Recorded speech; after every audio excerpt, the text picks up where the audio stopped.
In this video, I'll show you how to export a Figma design to PNG. Start by opening Figma and going to the file that contains the design you want to export.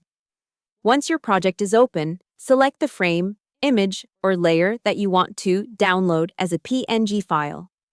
Next, go to the right-hand panel and find the Fill section.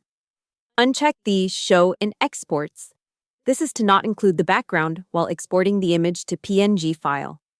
Next, go to the right-hand panel and scroll down to the Export section. This is where you can control how your file will be exported.